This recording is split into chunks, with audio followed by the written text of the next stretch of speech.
Ok, bueno, pues entonces, primer, o la primera cosa que vamos a ver hoy, bueno, antes de empezar, ¿tienen alguna duda en particular de algo que hayan visto y que quieran resolver dudas ahorita de inicio? ¿O podemos empezar con la clase?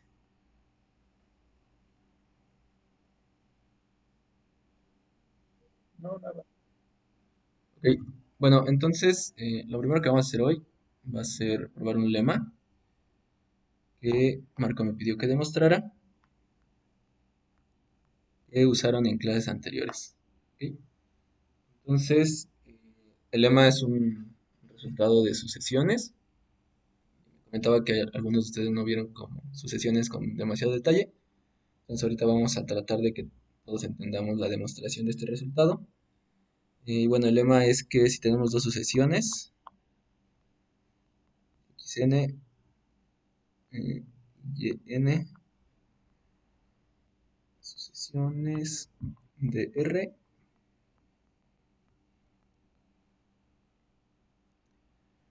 y tenemos que el límite, cuando n tiende a infinito, de la diferencia, el valor absoluto de la diferencia es igual a cero.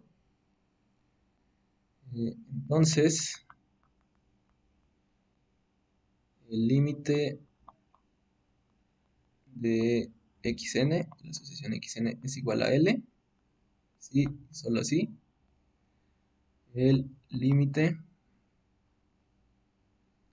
cuando n tiende a infinito de la otra sucesión también es L.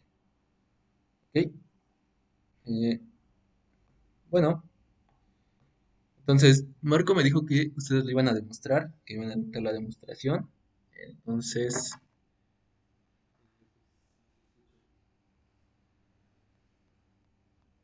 igual, todos tienen clara la definición de límite con sucesiones, todos saben a lo que nos referimos cuando decimos límite de sucesiones, o alguien tiene dudas de eso. Yo tengo dudas sobre eso. Ok, entonces si quieren, mejor primero vamos a definir lo que es el límite de sucesiones. Entonces, definición, sea xn r una sucesión.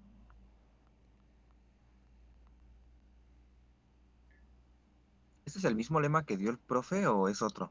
Es el mismo, solo que me parece que él puso que xn menos yn era menor que zn y zn convergía a cero. Pero si se dan cuenta es lo mismo, ¿no? El hecho de que zn converja a cero por un criterio de comparación de sucesiones me dice que este resultado se va a dar. O sea, es, es usar otro resultado para ponerlo de esta forma. Pero es equivalente, es exactamente lo mismo. O sea, demostrando este, tenemos la demostración del otro. Pero bueno, sea xn una sucesión, L es el límite de la sucesión. Sí, a ver, alguien que me dicte la definición de límite de sucesiones. Alguien que se la sepa. Para todo opción mayor que cero, De cero. existe una n mayúscula, bueno, así lo puse, tal que para todo n mayor que justa esa n que podemos definir, Mm, este, la distancia de xn a l es menor que pi. ok, sí. Y pues lo denotamos como que el límite cuando n tiende a infinito de xn es L. Ok. Si se dan cuenta, es prácticamente es una definición muy similar a la definición que se da para el límite de funciones en infinito, ¿no? Cuando una función converge en infinito, pues es como muy similar. ¿Ok? Entonces, ¿dudas de la definición del límite de sucesiones? ¿Alguien tiene alguna duda?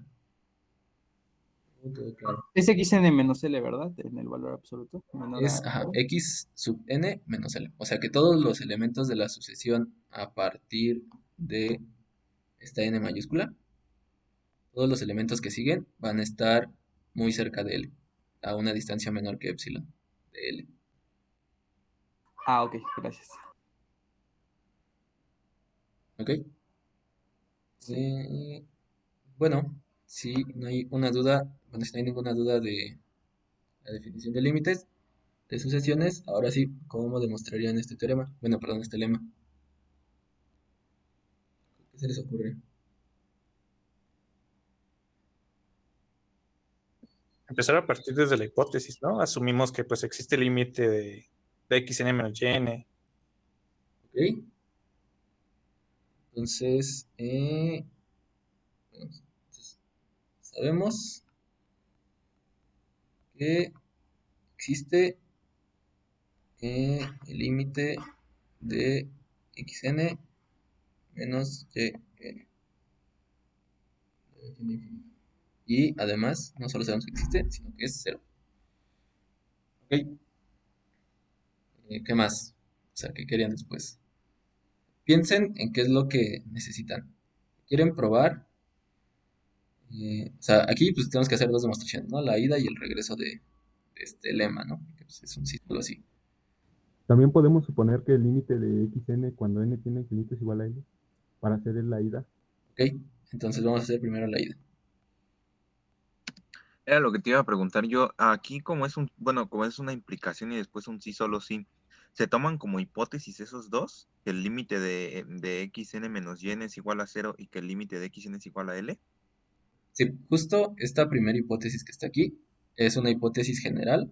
O sea, es como algo que, una condición que vamos a pedir siempre, no importa si nos vamos a fijar en la ida o en el regreso. Y en realidad lo que hay que demostrar es lo que aparece aquí, que el límite de xn es igual a L, sí, solo si el límite de yn es igual a L, con esta condición de aquí arriba, que es que la distancia, el límite de la distancia entre esas dos tiende a cero, o sea, a cero. ¿Ok? Oye, por ejemplo, otra pregunta, ¿l puede ser igual a cero?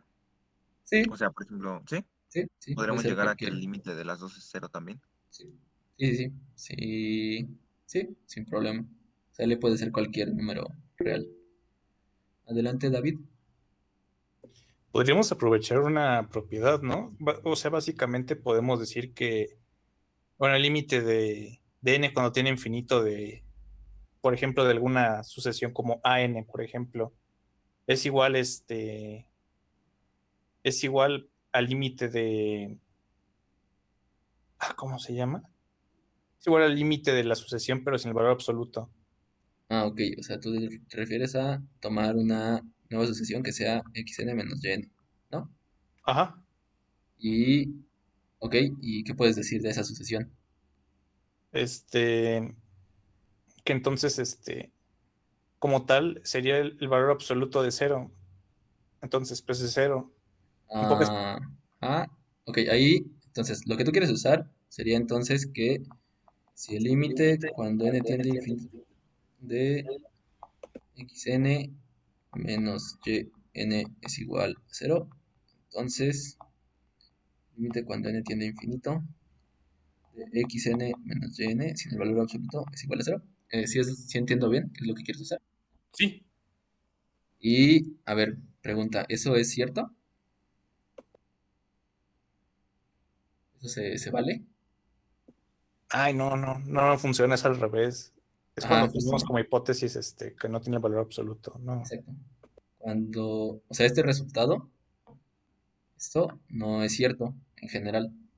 Puede ser cierto para algunas sucesiones, pero en general no es cierto. El que sí es cierto es el regreso, justo como comentabas.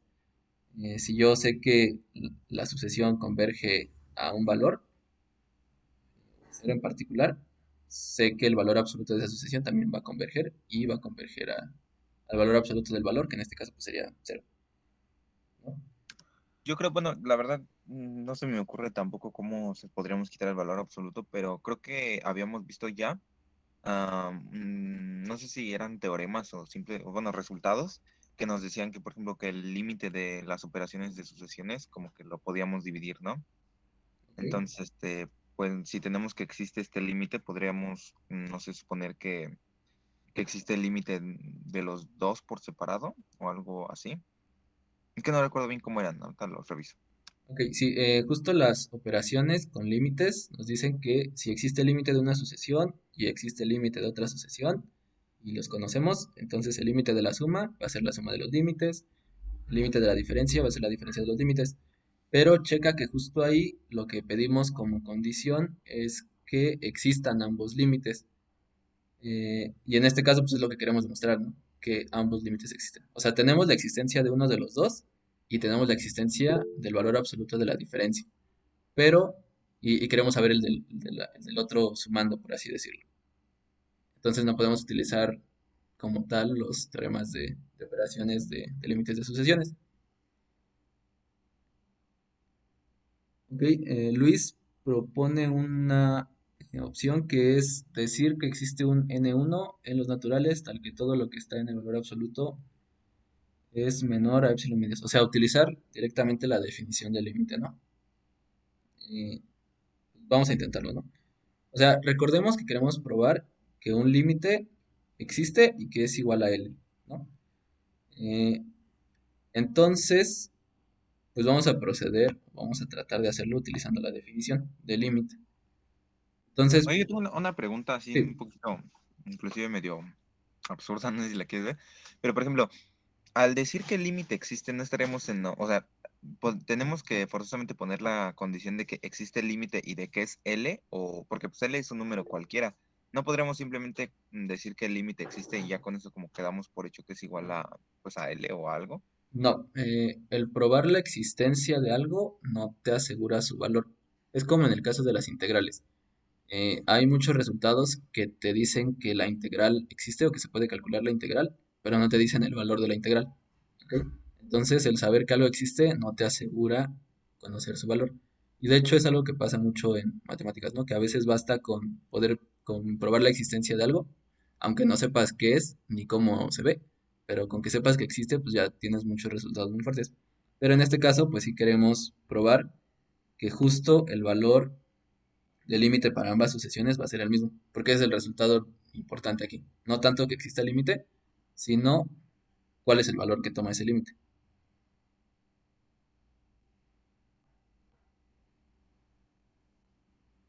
No va, gracias. Sí. Bueno, entonces les digo, queremos probar algo utilizando la definición del límite. Entonces, para poder demostrar algo, ¿cómo se empieza si queremos hacer la definición? O sea, utilizar la definición. Se fija el epsilon positivo. Exacto, ¿no? Tomamos un epsilon positivo. Eh,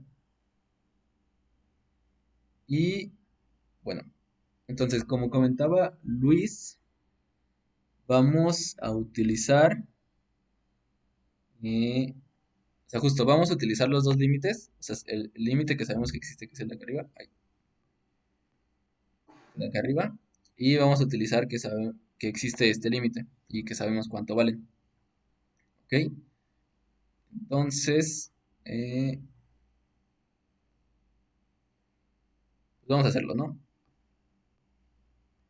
Entonces, ¿qué implica que exista este primer límite de aquí? ¿Qué puedo decir si sé que existe el límite? De la definición, ¿qué sé? Que es una delta mayor que cero. La delta es para funciones. Aquí recuerden que Digo, estamos la n. tomando. Exacto. La n, sí. Entonces, existe n, como decía Luis, vamos a llamarle n1 en los naturales, tal que qué.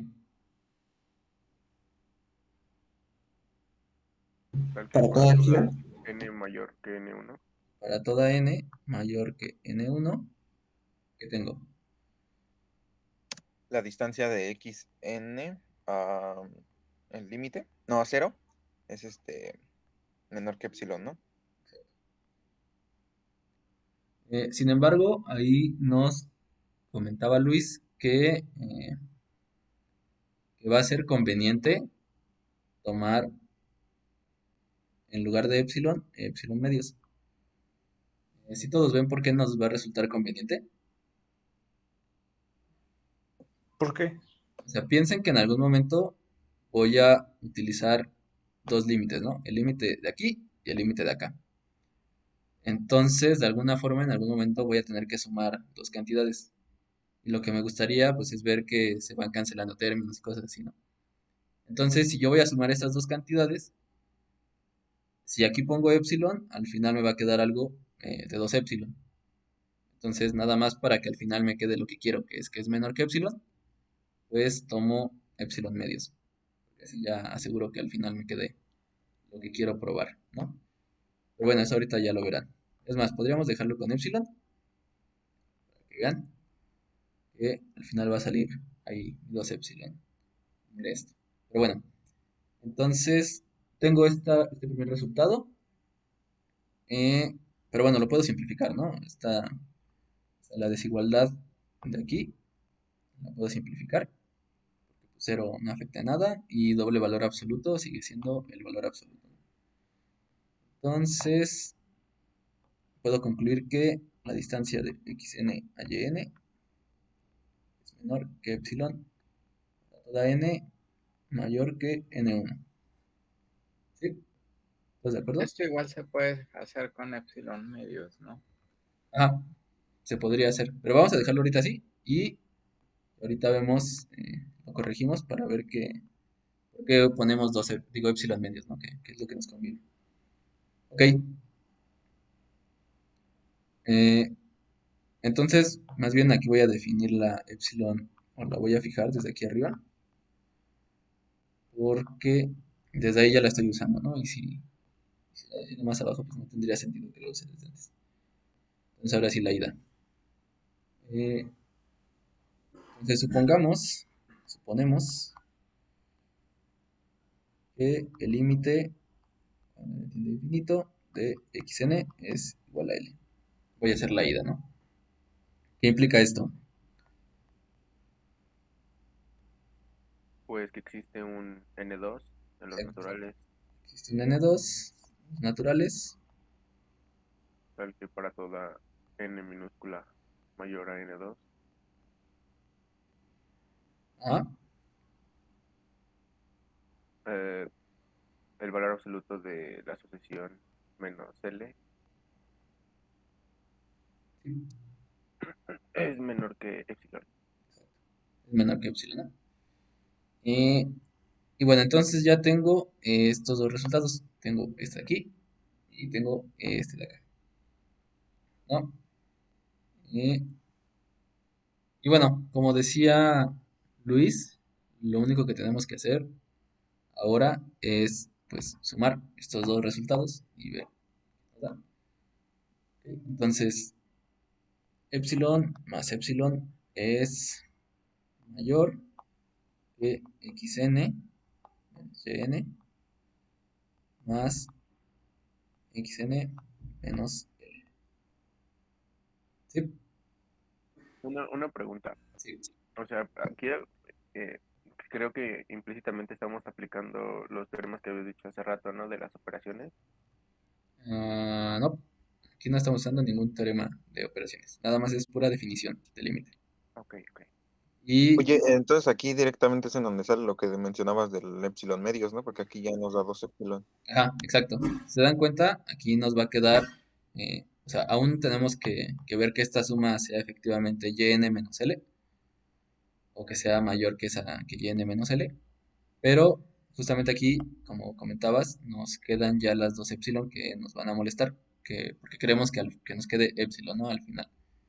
Entonces, por eso es que aquí al principio preferimos definir esto como epsilon medios y acá epsilon medios. Ok, sí. Justo lo que comenta José Antonio, se me pasó y tiene razón. Antes de poder asegurar que se cumplen estas dos, o sea, que se cumple esta desigualdad, es necesario que tomemos, El máximo de N1 y N2, ¿no? exacto, el máximo entre las dos. para poder asegurar que ambas desigualdades se cumplen, ¿no? Si todos ven por qué es necesario tomar el máximo entre las dos para poder asegurar lo que quiero, o sea, esto que quiero usar aquí, esta desigualdad. Sería porque a partir de ese valor ya es como que lo que asegura que esas dos distancias son menores que epsilon, ¿no? Ajá, exacto. Si yo me tomara una n más chiquita que alguna de estas dos, pues no podría asegurar que la distancia de la sucesión a su límite sea menor que epsilon medios, que es lo que quiero o lo que necesito. ¿Sí?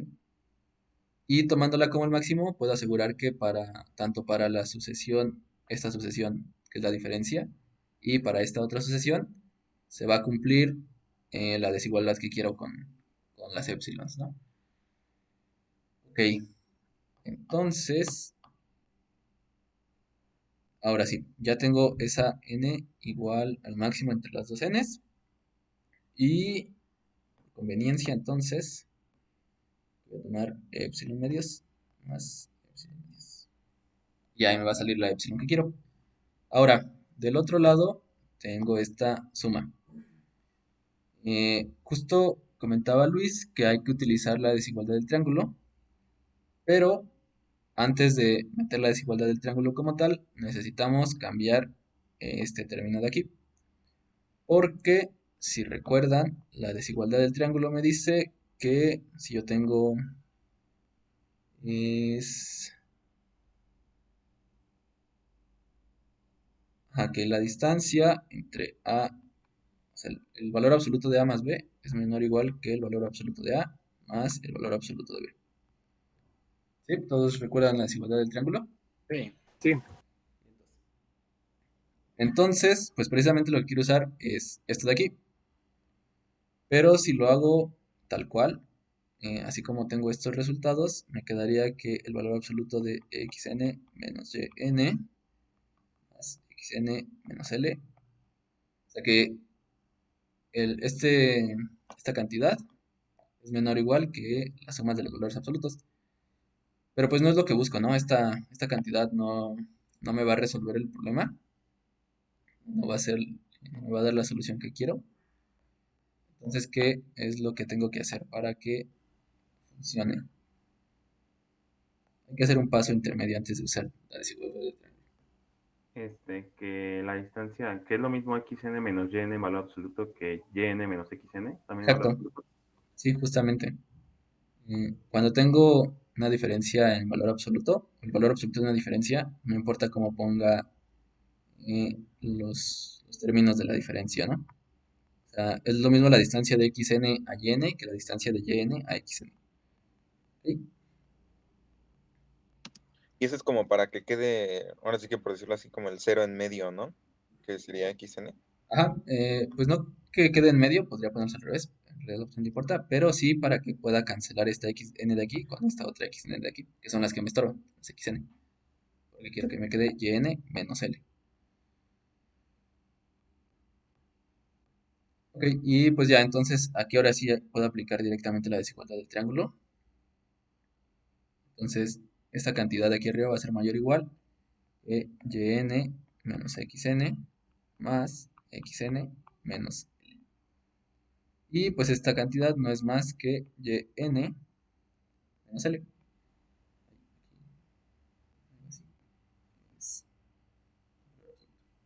Ok, porque aquí pues se cancela esta con esta. Y entonces podemos concluir que yn menos l es menor que epsilon. ¿Ok? Para toda n mayor que la n que habíamos definido aquí arriba, que es el máximo de las otras dos n. ¿Sí? ¿Todo claro? todo claro. Bien, Y entonces. nada más una pregunta, lo que pasa, bueno, es que yo la verdad en lo personal he sufrido mucho con ese truco. Y por Sí, ejemplo, luego había visto que el profe se avienta, bueno, que luego hace lo de sumar un cero apropiado. Pero pues sí, aquí vi que no fue necesario ni siquiera, pero todo así que no sé por qué. sí, o sea, es que eso depende mucho del resultado que quieras probar y de las condiciones, ¿no? Iniciales. Bueno, las condiciones de tu proposición o teorema o demás. Y pues sí, como dices, en este caso no fue necesario agregar un cero, porque pues ya los dos límites nos iban a dar directamente el resultado que queríamos, nada más había que tener cuidado con cambiar ¿no? De orden y recordar propiedades del valor absoluto. En general, los trucos no hay como una forma de saber cuándo usarlos. Es más algo que se va desarrollando conforme vas viendo las pruebas de diferentes teoremas y demás. Pero sí, es algo que a muchos nos cuesta trabajo. A mí también me ha costado mucho trabajo saber cuándo conviene sumar un cero o multiplicar por un 1, cosas así. Pero bueno, es algo que se va aprendiendo poco a poco y que conforme más practiques y demás, pues ya te irás acordando o irás viendo en qué condiciones es necesario o te sirve hacer esos trucos. Pero sí, en este caso no es necesario hacer ese tipo de trucos. O sea, lo más relevante es aquí, que podemos hacer el cambio en el valor absoluto. Ok, bueno, entonces con eso ya tengo la ida del lema y el regreso, pues lo que esperamos es que sea exactamente igual, ¿no? O sea, que sea, bueno, no exactamente igual, pero sí análogo. Entonces, a ver, díctenme cómo sería el regreso, exactamente. Ya consideren que ya tenemos esta hipótesis, o sea que ya sabemos todo esto, que es como la condición general o la hipótesis general, y pues ya dimos nuestra epsilon. Entonces, Ahora tomamos la otra hipótesis, ¿no? Sería, supongamos que el límite de y cuando n tiene infinito es L, ¿no? sí. Y pues sería todo bastante análogo a lo primero, ¿no? Sería, Ujú, podríamos poner n3 para no repetir el n2. sí, Existe n3, no sé, en los naturales, tal que para todo n minúscula mayor que n3, la distancia de yn al límite es menor que epsilon medios, ¿no? ok. Y luego, a ver, alguien más. Aquí también tendría que poner epsilon medios, nada más para que recuerde. Pero sí. A ver, alguien más que me diga qué seguiría de ahí. Entonces definimos una n Ok, que sería el máximo entre n1 y n2, ¿no? N3. Ah, sí, n3, perdón. 3, bien. Y después, Aplicamos lo mismo, epsilon medios más epsilon medios es menor. mayor. Ah, sí, mayor, perdón, que la diferencia del valor absoluto de xn menos yn Ok, esa es la condición general del problema, el que está hasta arriba. Ajá, más la diferencia de yn menos l, que viene a ser el límite. ok. Y después, a ver, alguien más. Pues aplicamos la desigualdad del triángulo. Exacto. Aquí podemos aplicarla directamente, ¿no? Porque ya vemos Sí. que las y se van a cancelar. Ok, entonces, ¿cómo me quedaría aquí? Valor absoluto de xn menos yn más yn menos l. Y pues eso es igual a valor absoluto de xn menos l. Ok, Y ya. y pues es justo lo que queríamos demostrar, ¿no? Entonces, xn menos l es menor que epsilon. Y pues ya, hemos terminado de demostrar nuestro lema. ¿Ok? Entonces, ¿a todos les quedó clara la demostración?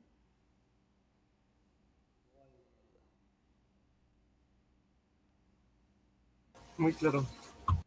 Bien, entonces, Yo tengo una duda. ¿Me podrías repetir por qué se toma el máximo entre las n's, por favor? sí, claro. Eh, recordemos que en la definición de límite, lo que yo puedo decir es que a partir de cierto término de la sucesión, o sea, a partir de cierta n, de cierto índice, todas las demás o todos los demás términos de la sucesión van a estar suficientemente cerca de L como me diga epsilon, ¿no?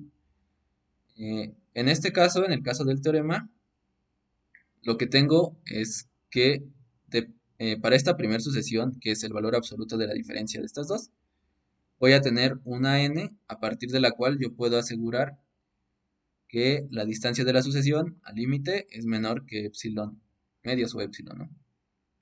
Y para la otra sucesión, pues tengo exactamente lo mismo, pero nada me asegura que n1 y n2 sean las mismas, ¿no? O sea, cada sucesión puede tener, o sea, tiene un índice diferente, a partir del cual va a estar lo suficientemente cerca del límite, eh, sí, lo suficientemente cerca del límite, ¿no? Entonces, lo que yo necesito es poder asegurar que ambas desigualdades, o sea, que esta y esta de aquí, se van a cumplir para poderlas usar en esta suma, ¿sí? ¿Y cómo hago eso? Pues tomando una n tal que, pues justo si esté seguro de que se va a satisfacer que xn menos yn es menor que epsilon medios, y también que pueda asegurar que xn menos l es menor que epsilon medios. O sea, necesito poder asegurar ambas desigualdades para un mismo valor de n. ¿Ok? Eh, y pues ya entonces por eso tomo el máximo, porque tomando el máximo puedo asegurar tanto que como que esta n eh, es mayor o igual que esta n1 y por tanto las siguientes n's van a ser mayores que n1. O sea, a ver, déjame lo escribo. O sea, toda n va a ser mayor que n, que es a su vez mayor o igual que n1, que es mayor o igual que n2. ¿Ok? Entonces, con estas, tomando esta n como el valor para esta sucesión o para esta desigualdad, pues yo puedo asegurar que se cumplen tanto esta desigualdad de aquí arriba como esta desigualdad de aquí abajo. Que esta n es mayor que esta n mayúscula y eso en particular hace que sean tanto mayores que n1 como mayores que n2. Y ya, eso me permite asegurar esas dos desigualdades. ¿Sí? ¿Quedó claro? ¿Te confundí más? No, sí, sí me quedó claro. Gracias.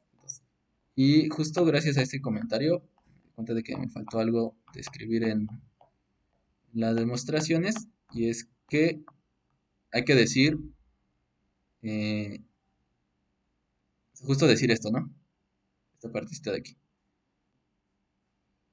Que para toda n mayor que n se va a cumplir esto. Porque, si recuerdan, es una parte importante de la, de la definición, ¿no? Entonces, para toda n mayor que n se cumple, pues ya, ¿no? Y así ya puedo asegurar que sí va a ser el límite, ¿no? Puse ahí abajo. Igual aquí para toda n mayor que esta n de aquí. ¿Ok? Igual le voy a poner n' para que no se confunda con lo de arriba. ¿Sí?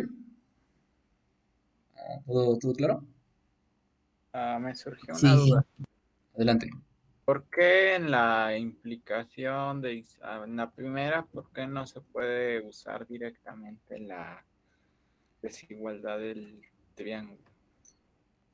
Ok, sí se puede usar directamente, o sea, en realidad tenemos yn menos xn más xn menos l. ¿Ok? Eso es lo que tenemos originalmente. Ah, no, no es cierto, perdón. Aquí me falta un valor absoluto. Tenemos más bien aquí xn menos yn, ¿no?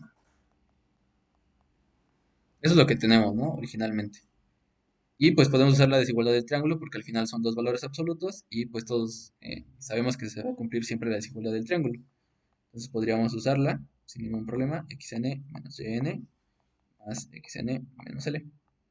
Sin embargo, en este momento, aquí checa que justo esta xn y esta xn se van a sumar, ¿no? Entonces esto va a ser igual a 2xn menos yn menos l. Pues eso no se relaciona con lo que a mí me gustaría demostrar, ¿no? Que lo que yo quiero demostrar es que yn menos l es menor que epsilon. ¿Ok? Entonces la única razón por la que se hace este cambio antes de aplicar la desigualdad del triángulo es para llegar precisamente a la diferencia entre yn y l, porque es lo que necesito para poder probar que el límite es l de la sucesión yn.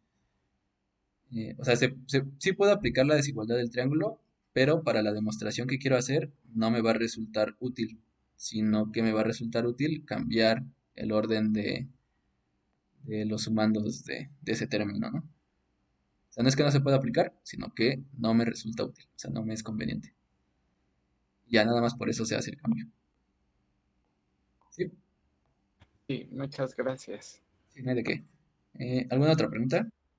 No sé si podría subirle rápidamente a donde. Sí, claro. Este, Esa es toda la ah, demostración. sí. Ya, muchas Bueno, gracias. eso de que dijo de para toda n mayor que n, así es por las sucesiones, ¿no? Que se dan. Ah, exacto. O sea, recuerden que para probar una convergencia eh, de sucesiones, necesitamos mostrar, o sea, necesitamos ver quién es la epsilon, digo, perdón, la n, que cumple que para cualquier n mayor que esa n mayúscula, la distancia entre los términos de la sucesión y el límite va a ser menor que epsilon, ¿no? O sea, en general esta n va a depender de epsilon. O sea, como en el caso de límites, la delta depende de epsilon y para cada epsilon se construye una delta. Pues este es el mismo caso aquí, ¿no? Nada más que aquí como son límites tendiendo a infinito, pues por eso tomamos una n, tal que para todas las n siguientes se va a cumplir la desigualdad, ¿no? De característica de límite. Ah, ok, gracias. ¿Alguna otra pregunta?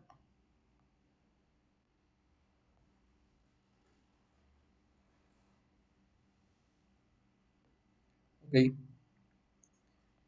Eh, igual, seguramente van a seguir saliendo muchos resultados de sucesiones en lo que va avanzando el curso y pueden preguntarle a los asesores.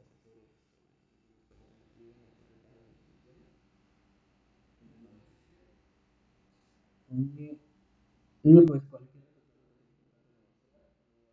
alguna ayudantía seguramente. Igual cualquier duda que puedan tener también pueden preguntar. Bueno, entonces por ahora nuestro repaso de sucesiones va a llegar hasta aquí. Vamos a ver más sucesiones de momento. Y vamos a pasar a otra cosa, ¿no? Vamos a seguir con temas de cálculo 2. Ok, entonces hasta ahora hemos, o sea, han trabajado siempre con funciones que son mayores o iguales que 0, ¿no? Siempre hemos trabajado con funciones que son mayores o iguales que 0. Hemos calculado algunas integrales, hemos visto propiedades de esas, o sea, cómo saber si una función es integrable, para el caso de estas funciones que son mayores o iguales que 0.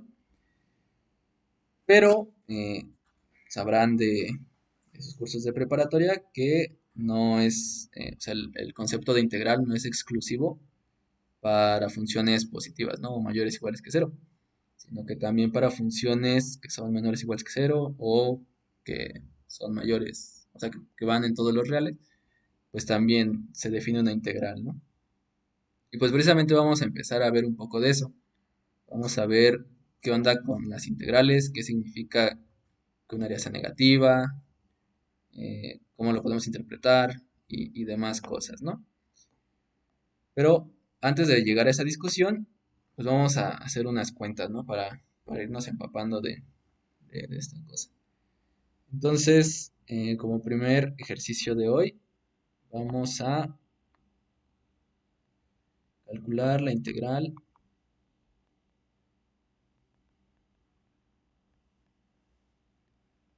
de la función identidad en el intervalo menos 1,0. ¿Ok?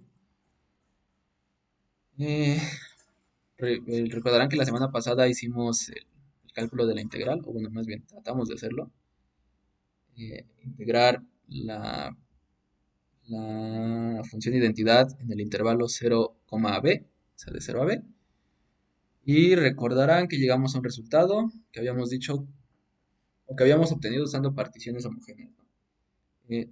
Durante esta semana vieron que, o sea, vieron un resultado en el cual, o con el cual más bien pueden demostrar que el cálculo que hicimos la semana pasada, creo que fue el jueves, sí nos permite asegurar que la integral es el valor que encontramos, que era b cuadrada entre 2, creo, o b entre 2. B cuadrada entre 2.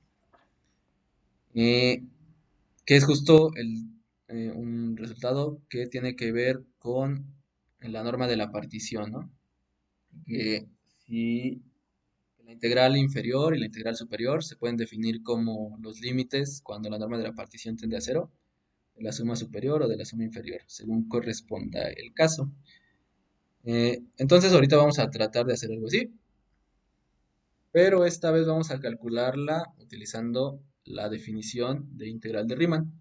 ¿Ok?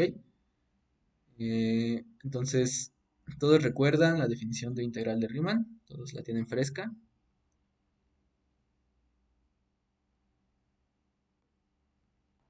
Bueno, Sí, sí, sí. ok. Entonces, a ver, ¿quién me dice cuál es la definición de integral de Riemann? ¿O cómo sé cuándo una función es integrable según Riemann?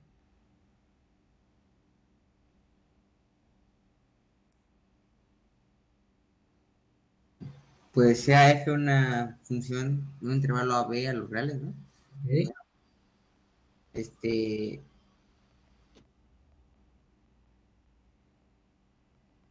Tiene que estar acotada, ¿no? y acotada, importante. ¿Qué más? la integral definida de a b de f es igual al límite Ok, cuando límite.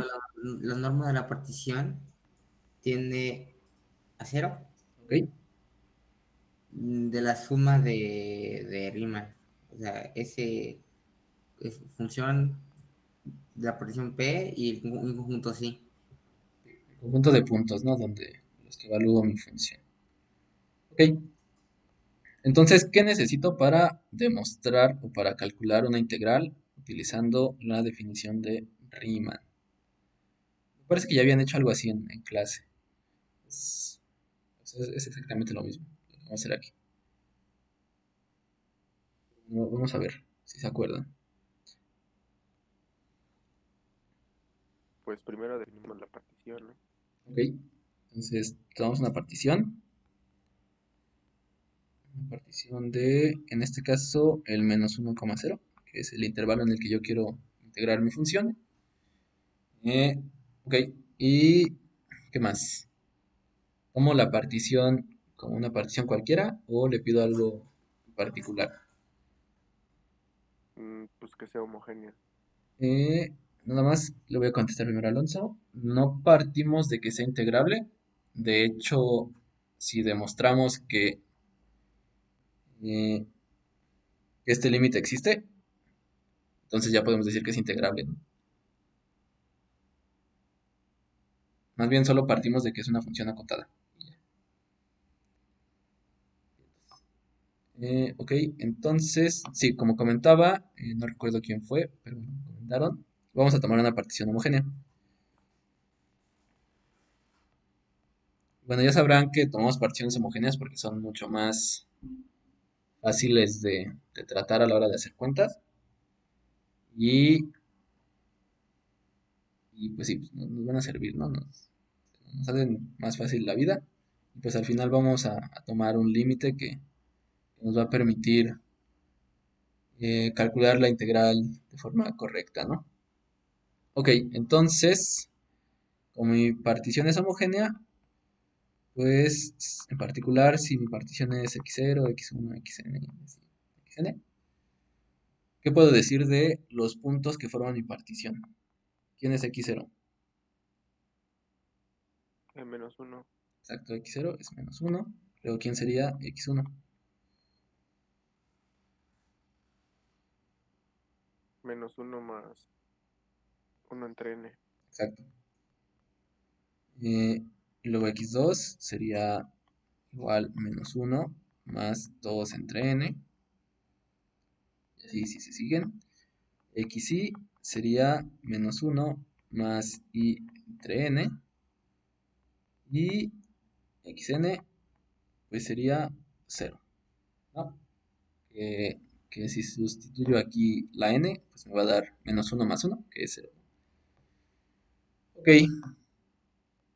además, pues yo sé que por ser homogénea, la longitud de todos los subintervalos va a ser exactamente la misma. Y en particular, pues va a ser 1 entre n, ¿no? Es la longitud del intervalo completo entre el número de elementos de mi partición. ¿Sí? ¿Todo claro hasta aquí? Sí. ¿Y qué más me falta para poder tomar mi suma de Riemann? Ya tengo una partición, tengo mi función. ¿Qué más me falta? Un conjunto de puntos sí. Exacto. Me falta definir quién va a ser mi conjunto de puntos en los que voy a evaluar la función. Entonces, ¿qué puntos les gustaría tomar? ¿O qué? ¿Tienen alguna idea de qué podemos usar? Podemos usar el punto medio. Ok, el punto medio. Ok, el punto medio suena bien. Pero hay una forma más fácil de hacerla. Podemos tomar todos los puntos de la partición. Exacto, ¿no? Podríamos tomar como la función evaluada en los puntos de la partición, que en este caso serían los extremos de los intervalos, ¿no? Entonces, voy a tomar mi conjunto de puntos como la colección de extremos derechos de los subintervalos.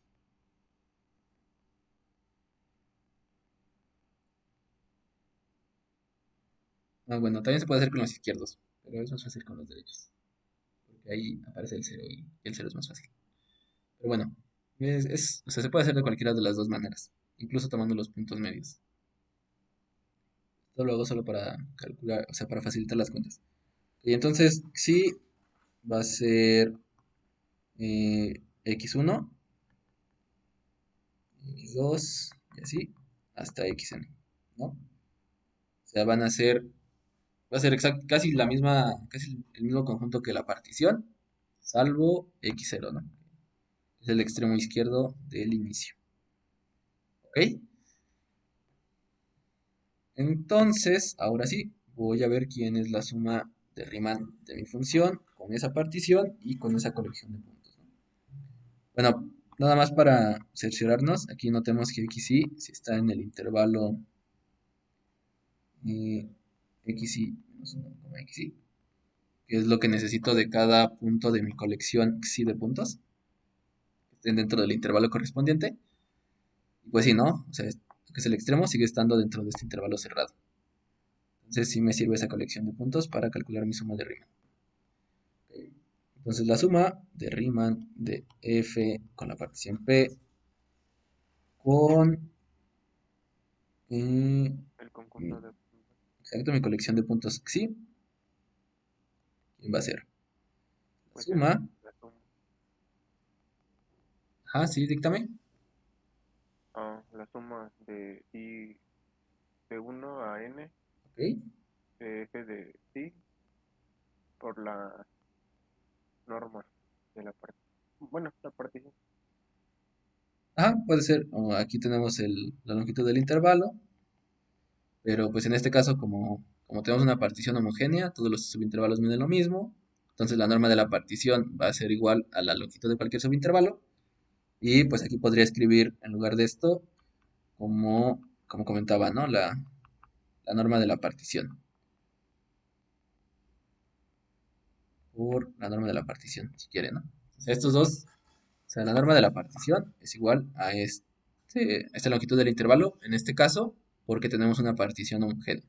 Si no tenemos una partición homogénea, entonces no podemos hacer esta equivalencia, ¿ok? Esto es exclusivo para particiones homogéneas, para que lo tengan en cuenta. Ok. Y bueno, sabemos que por ser una partición homogénea, la longitud de todos los subintervalos va a ser 1 sobre n, ¿no? Que es lo que comentábamos hace rato. Ah, bueno, sí. Ya lo había escrito acá arriba. Es esto de aquí, ¿no? Tenemos como eso. Ok, entonces, ahí, pues voy a sustituir aquí, ¿no? F de xi y, como xi y van a ser los puntos de mi partición, los extremos derechos, pues lo puedo sustituir por f de xi por 1 entre n, ¿no? Que es o sea, puede ser, llamarlo la norma de la partición o la longitud de cada subintervalo. ¿Ok? Y pues aquí como tengo la identidad, pues esto va a ser igual a xi y por 1 entre n. ¿Ok? Pero habíamos dicho que cada xi y estaba dado por esta forma de aquí arriba, por ser una partición homogénea. Entonces puedo reescribir esto como la suma desde i igual a 1 hasta n de menos 1 más i entre n por 1 entre n. ¿Ok? ¿Todos de acuerdo hasta ahí? Sí. Entonces, Me perdí. ¿Por qué quitaste la F? sí, acuérdate que aquí estamos trabajando con la función identidad. Entonces, f de xy es igual a xy, o sea, por ser la función identidad. Ah, ya, gracias. Sí. Y bueno, pues aquí ya nada más nos resta seguir haciendo las cuentas. Pues va a quedar. A ver, vamos a ver. Aquí me va a salir un menos 1 entre n por la suma desde i hasta n de 1 más 1 entre n por la suma desde i igual a 1 hasta n de i. ¿Ok? Si a todos les queda claro este paso, nada más unas ¿La cuentas. suma es de j igual a 1 en la primera? ¿De menos 1 sobre n? ¿O No, es de i, pero la escribí muy fea. Es de i igual a 1. Ok. Y bueno, aquí tenemos esta suma. Nos va a dar n, porque es sumar n veces 1. ¿Ok? Así que como resultado aquí me va a quedar menos n entre n más 1 entre n por esta suma de acá, que recordarán de nuestra clase del jueves, la que yo había llamado fórmula de Euler, que en realidad es de Gauss, que pues ya sabemos, ¿no? Que la suma de los primeros n números es n por n más 1 entre 2. ¿Ok? ¿No faltó una n cuadrada? Claro, tienes razón. Gracias por aclararlo. Sí, tienes razón. Aquí, a la hora de sacar este n, aquí me falta un cuadrado. Sí, gracias. Y pues aquí también me pasaría el cuadrado. Sí, claro que es de esta n y esta otra n, ¿no? Que se multiplica. Gracias. Ok. Entonces esto es menos 1 más n más 1 entre 2n. ¿Ok? Entonces ya tengo que mi suma de Riemann, la suma de Riemann de f con mi partición, con mi colección de puntos, es menos 1 más n Pero más 1. tengo una pregunta. Sí. Arriba, ¿cómo llegaste del paso de menos 1 sobre n multiplicado por la suma desde igual a 1 hasta n de 1? ¿Cómo eso pasó a menos n sobre n? Claro. Nota que la suma desde i igual a 1 hasta n de 1 es equivalente a tomar 1 más 1 más 1 más 1 más y así. Más 1 n veces, ¿no? Hacer esto n veces. Ok, sí, ya entendí. Ya de Gracias. sumar 1 n veces me da la n. Sí, gracias. Entonces, sí. Ok. Oye, tengo una pregunta. Sí, Reemplazaste xi por -1 más i entre n, ¿verdad? sí, exacto. Que es lo que habíamos visto acá arriba. Esta regla que habíamos encontrado por ser mi partición homogénea. Oye, y otra pregunta. ¿Por qué, bueno, es un poquito más arriba, ¿por qué reemplazaste la norma de la partición por 1 entre n? Ah, sí. Este es equivalente a este para una partición homogénea, porque acuérdense que la norma de una partición es el máximo de las longitudes de los intervalos, ¿no? De los subintervalos que forman la partición. En este caso, todos los subintervalos tienen la misma longitud, que es 1 entre n.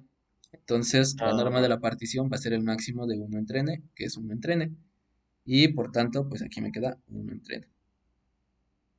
Y ya, oh, va, gracias. sí. Ok, entonces tengo este resultado de la suma de Riemann. Y para calcular la integral, lo que necesito entonces es tomar el límite cuando la norma de la partición tiende a 0 de la suma de Riemann, ¿no? Y, y bueno, ustedes en alguna clase vieron una notación para las particiones homogéneas, que es ponerles Pn, ¿no? Donde n te da el número de subintervalos que te genera y por tanto también te da la norma de la partición o la longitud de todos los subintervalos, como quieran llamarlo. Y pues igual definieron el conjunto de puntos xi n para precisamente poder hacer como demostraciones de integrales utilizando solo particiones homogéneas. Porque no sé si lo demostraron, no recuerdo haber visto la demostración, pero quizás sí. Mostraron que esto era equivalente a tomar el límite cuando n tiende a infinito de estas sumas, ¿no? Igual. ¿Y esto porque es? Pues por el simple hecho de que al tomar una partición homogénea, si yo hago tender la norma de la partición a 0, pues eso implica que 1 entre n tiende a 0. Porque la norma de la partición para particiones homogéneas es 1 entre n. Y si 1 entre n tiende a 0, implica que n tiende a infinito. O sea, son resultados muy básicos de límites. Y pues básicamente esa es la idea, ¿no? Y pues precisamente voy a usar ese resultado para calcular el valor de mi integral. ¿Ok? ¿Si a todos les queda claro esto? Les digo, lo vieron hace poco en alguna clase. Si no recuerdo mal. Sí.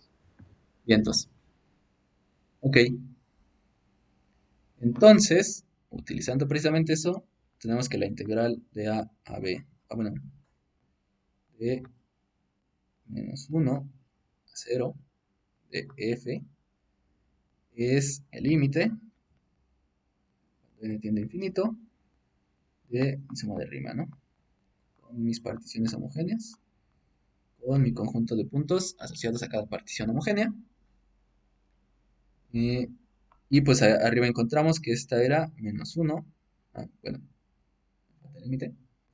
Entonces quiero el límite de n tiende a infinito de -1 más n más 1 entre 2n. ¿Ok? Y pues es un límite bastante sencillo.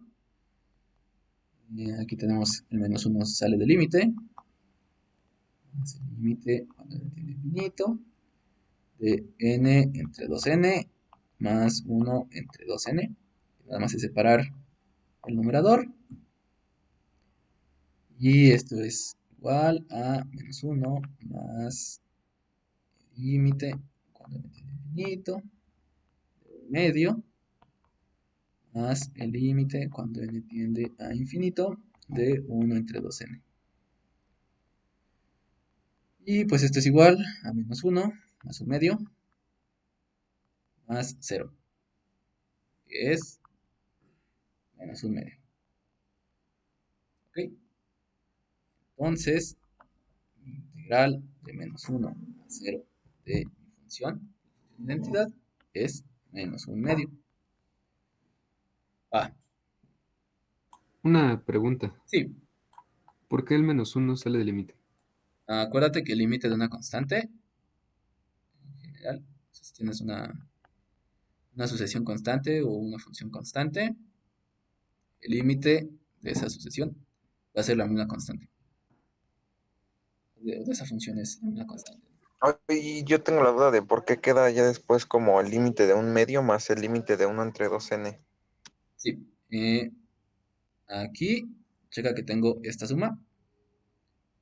Este 1/2 resulta precisamente de que n entre 2n hace que se cancelen las n's y me queda 1/2. Y también por un resultado de operaciones con límites de funciones, o de sucesiones en este caso. El límite de la suma es la suma de los límites, ¿no? Y pues yo sé que esta sucesión constante tiene límite, esta otra sucesión también tiene límite, entonces puedo separarlos en la suma de los dos límites. Este es el de aquí y este es el de acá. ¿De la qué? Gracias. ¿Y por qué 1 entre 2n es igual a 0? De lo que había dicho de que n cuando... Es el límite, ¿no? O sea, es un límite, límite cuando n tiende a infinito de 1 entre 2n. Ese es un límite que debieron haber visto en algún momento. O sea, de hecho pueden hacerlo más fácil. Pueden sacar el 1/2 y ver el límite cuando n tiende a infinito de 1 entre n. Y pues el límite cuando n tiende a infinito de 1 entre n, todos lo saben, creo, que es 0. Vale, sí, perdón. Gracias. Sí, y si no, o sea, si tienen duda de este resultado, el límite cuando n tiende a infinito de 1 entre n sea igual a 0, pueden tratar de hacer ustedes la demostración de que sí, en efecto es 0. O sea, es un resultado de sucesiones y pues es uno de los ejemplos más comunes para empezar a probar la definición del límite. O sea, si quieren, inténtenlo con la definición que vimos al principio del límite y vean que les va a salir 0. O sea, intenten hacerlo. Les digo, es bastante sencillo. Pero si se atoran o cualquier cosa, pues me pueden preguntar. ¿Ok? Y entonces, bueno, entonces, ahora después de todas nuestras cuentitas, llegamos a que la integral de la función identidad en el intervalo -1, 0 es -1/2. Pero recordemos que pues, nuestra noción inicial de integral había surgido como un intento de calcular áreas debajo de una curva. ¿Ok? Entonces uno esperaría que las integrales o los valores de las integrales fueran áreas. Y entonces aquí tengo un área negativa. ¿Qué puedo pensar o qué puedo interpretar de este resultado? ¿Qué es un área negativa? Adelante, Emanuel. Bueno, antes de pasar a eso, tengo una duda, todo este proceso que hicimos antes para calcular la integral de la entidad, lo podemos hacer porque la identidad es derivable. O sea, cuando sabemos que una función es derivable, digo, integrable, después de eso podemos calcular la integral con algún conjunto específico de particiones y saber que esa verdaderamente es la integral. No, o sea, acuérdate que las definiciones que hemos visto hasta ahora de integral van acompañadas de el hecho de definir integrabilidad. Es decir, si nosotros somos capaces de demostrar que este límite existe, este de aquí, en el caso de funciones de Riemann, digo de sumas de Riemann, nosotros podemos asegurar que nuestra función es integrable, pero nosotros no partimos del hecho de que la función sea integrable. O sea, estas justo son definiciones de integrabilidad, sí. O sea, cuando una función es integrable. Entonces decimos que Entonces, por ejemplo, si tuviéramos una función que no es integrable y la intentamos integrar, ¿tendríamos que llegar a que no existe este límite? Exacto. O sea, la manera en la que ustedes pueden probar o comprobar que una función no es integrable es mostrando que este límite no existe. Porque si existe el límite, entonces es integrable. ¿ok? O con las sumas superiores e inferiores, como o sea, la integral de Darboux también. O sea, esas dos son las definiciones que tienen ahorita de integrabilidad. Y aparte tenemos el resultado de el teorema de Cauchy, que también nos permite decir cuándo una función es integrable, aunque no nos permite como tal calcular su valor, pero nos permite saber cuándo una función es integrable. Y esa no es una definición en sí, ese es un teorema. eh, pero pues también es un criterio de integrabilidad, ¿no? Para saber cuándo una función es integrable. ¿Sí? ¿Todo claro?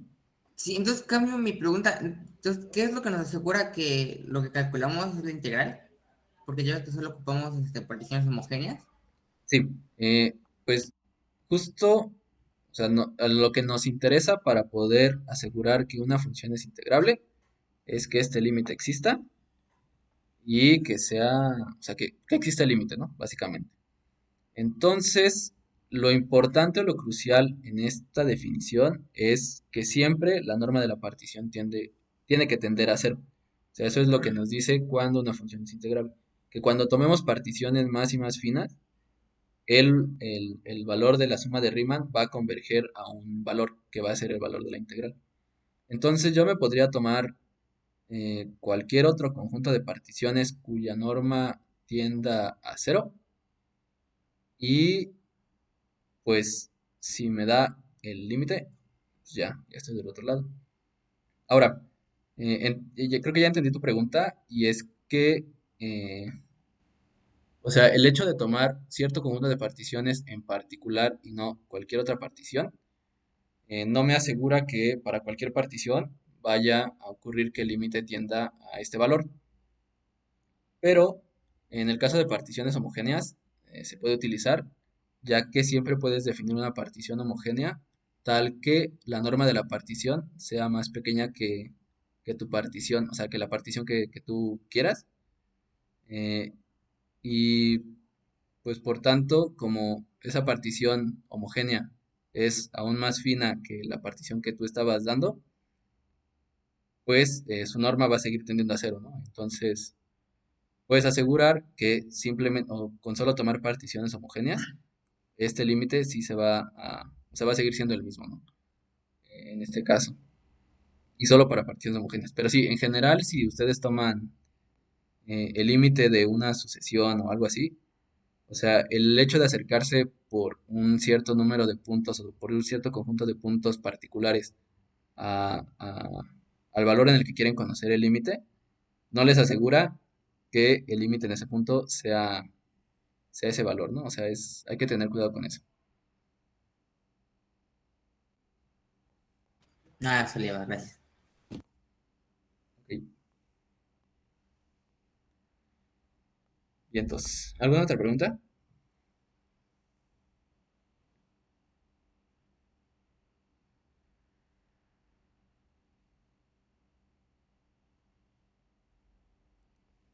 Y entonces, en caso de que no, entonces sigamos con nuestra discusión de qué significa entonces que al hacer nuestras cuentas y calcular esta integral, hayamos encontrado un valor negativo para la integral. ¿Qué quiere decir un área negativa? Adelante, Alma. Podría ser a lo mejor como la ubicación, o sea, por ejemplo, ahí el intervalo es de -1 a 0, ¿no? Entonces a lo mejor podría ser como en qué parte del cuadrante del plano cartesiano está. O sea, más como una ubicación, no tanto porque el área sea negativa, sino como en qué parte está ubicada y por eso el signo. Ok, puede ser. Suena interesante. Entonces, la función identidad en este intervalo es esta de aquí, ¿no? -1. Y pues entonces lo que estoy diciendo, o lo que me dice este resultado, es que esto de aquí vale -1, ¿no? Bueno, -1/2. Eh, entonces, Alma, creo que era Alma, nos dice que ese signo, este signo de aquí, puede referirse a que nos encontramos más bien del otro lado o sea, en otro cuadrante, ¿no? Decía ella. Entonces, sí, más o menos por ahí va la cosa. Y es que el signo, a la hora de integrar algo, o este signo negativo que nos aparece, no nos dice como tal el valor del área, que es el valor que buscamos, sino nos da algo que se llama el área geométrica, ¿no? No sé si ya habían escuchado alguna vez el término. La verdad que no. Pero bueno, en realidad, esta área con signo solo nos está diciendo que mi función o que el área que yo estoy calculando está por debajo del eje de las x, ¿no? O sea, que toma valores negativos de mi función y que estoy tomando una integral por debajo de ese eje. Y entonces el área geométrica, que es el área que conocemos de siempre, que es el área que hemos calculado, con rectángulos, cuadrados, polígonos regulares, etcétera, es el valor absoluto de esta integral, que es precisamente, que es así que es el área que aparece aquí resaltada, ¿no? Esa sí es un área porque todas las áreas que conocemos pues, son áreas positivas, no, o sea, no hemos oído hablar de áreas negativas. Y pues en realidad el hecho es que ese signo negativo, como bien comentaba Alma en algún momento, tiene más que ver con cómo es la función respecto al sistema de referencia o a los ejes que estamos tomando, ¿no? Que en este caso pues es que está por debajo del eje X. ¿Ok? Ahora, pasa otra cosa muy curiosa que vamos a ver en otro ejemplo, que va a ser ahora volver a calcular la integral de la función identidad.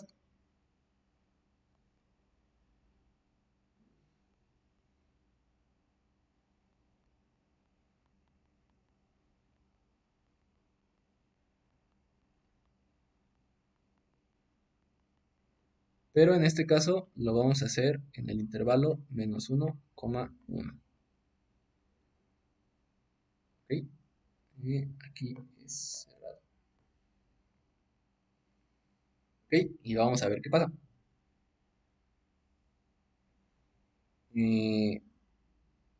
Ok. Entonces, ¿qué esperaríamos que resultara de calcular esta integral? O sea, ¿qué es lo que ustedes esperarían? ¿Un 0? Sí, ¿no? Un 0 porque pues la función identidad es como simétrica respecto al origen, entonces esta área esperaríamos que fuera la misma que la que va a salir acá abajo. Esperaríamos que esas dos áreas fueran iguales y como esta es negativa y esta ya sabíamos de hace tiempo que es positiva, pues esperaríamos que diera 0, ¿no? Pero vamos a ver si sí da 0 utilizando nuestras definiciones de integral, ¿no? Ok, entonces, pues el proceso para calcular esta integral es básicamente el mismo que hemos venido haciendo. Eh, Vamos a tomar una partición homogénea.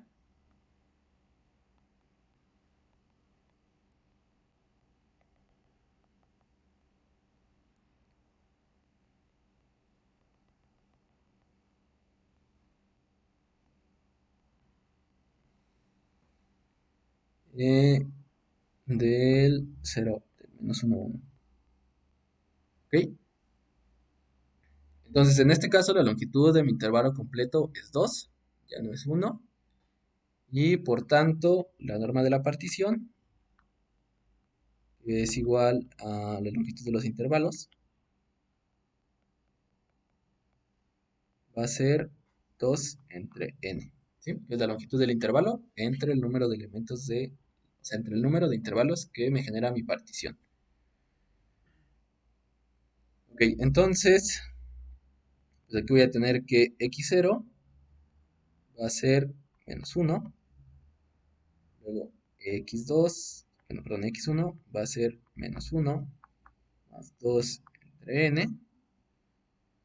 Luego x2 va a ser menos 1 más 2 por 2 entre n. y así, hasta xy, que va a ser menos 1 más 2 por i entre n, y pues xn va a ser 1. ¿Sí? Una pregunta. Sí. ¿Podemos tomar cualquier, digamos, sucesión que converja a cero? No necesariamente 2 entre n o 1 entre n. En este caso, o sea, sí, a la hora de definir tus particiones, sí, pero no podrías utilizar esta parte de aquí, ¿sí? Porque eso depende de que la partición sea homogénea. Si cambias la longitud de los intervalos a un conjunto diferente, o sea, si la longitud de tus intervalos quieres que sea algún otro valor, pues tendrías que hacer las correcciones necesarias a tu partición, ¿no? Para que sí cumpla que la longitud de los intervalos sea el valor que tú quieres, ¿no? O sea, tendrías que ver cómo crear una partición que cumpla esa longitud de subintervalos. Este 1 entre n o 2 entre n sale precisamente porque nuestra partición es homogénea. Y como nuestra partición es homogénea, nos divide el intervalo menos 1, 1 en n subintervalos de la misma longitud, n subintervalos iguales. Entonces la longitud de cada subintervalo pues va a estar dada por 2 entre n, que es la longitud del intervalo completo entre el número de subintervalos que me genera la partición. Ah, ok. Gracias. Si la partición no fuera homogénea, no podríamos tomar ese valor, ¿o sí? No, justo si la partición no es homogénea, no podemos asegurar esto de aquí. O sea, ahí ya habría que ver cómo es la partición para poder decir quién es su norma, cómo es la longitud de los intervalos y demás. ¿Ok? O sea, esto solo es si mi partición es homogénea. Si no, tendría que ver con cuidado esos detalles. Ok, de nuevo voy a escoger mi conjunto de puntos. Voy a hacer con sumas de Riemann. Entonces, exacto, Jorge, si el intervalo fuera de menos 1 a 2, la norma de la partición homogénea sería 3 entre n. O sea Sí, que el número de ahí de arriba es como los dígitos que sean, como... este número de aquí arriba Ajá, es... del donde está el 2, por ejemplo, si Esta es la longitud del intervalo fuera completo. 4,5 sería 9 sobre n. No. O sea, justo el número que aparece ahí arriba es la longitud del intervalo. Si mi intervalo fuera el 5,4, la longitud de ese intervalo es 4 menos 5, que es 1. ¿Ok? Entonces ese intervalo mediría 1. Y por tanto, si yo tomara una partición homogénea de ese intervalo, su norma sería 1 entre n. ¿Ok? Entonces, este numerito de aquí arriba que comenta, no recuerdo quién fue, pero bueno, que comentaban, me da la longitud del intervalo, no qué valores toma o cuáles son sus extremos, sino la longitud. ¿Ok? Ah, ok. Sí. Oye, tengo una pregunta. Sí. ¿Hay alguna forma de definir los intervalos? O sea, supongamos que en un problema nos dicen, define los intervalos, pero que no sean homogéneos. O sea, ¿hay alguna forma de hacerlo?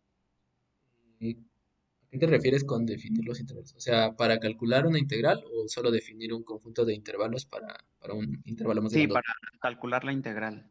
Pues si te dicen que la partición no tiene que ser homogénea o que la partición no sea homogénea, o sea, sí hay maneras de calcular integrales con particiones no homogéneas, pero en general son más talachudas, ¿no? Y justo tienes que tener cuidado con esta parte de aquí, de cuidar quién es la longitud de los intervalos o de los subintervalos.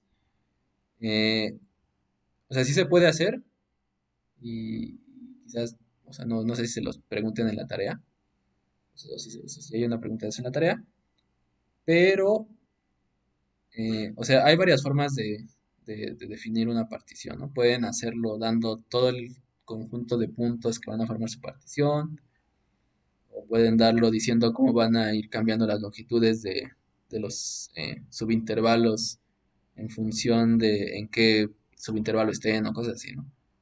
Si hay maneras de hacerlo, por ejemplo, si yo dijera mi partición del menos 1, 1, que sea menos 1, menos 0.5, 0, luego 0.3, luego 0.4, 0.6, 0.8 y 1. O sea, ahí ya tendría, por ejemplo, una partición que no es homogénea y pues podría hacer cuentas con esa partición.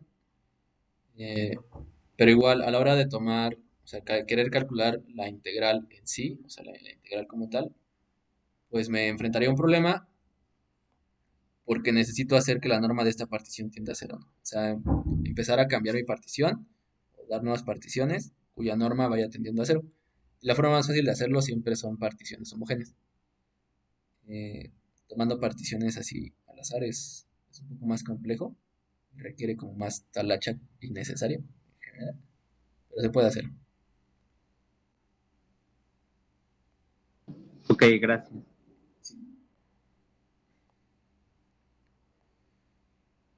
Ok, entonces mi conjunto de puntos otra vez va a ser el de los extremos derechos de los intervalos, que son x1, x2, y así hasta xn.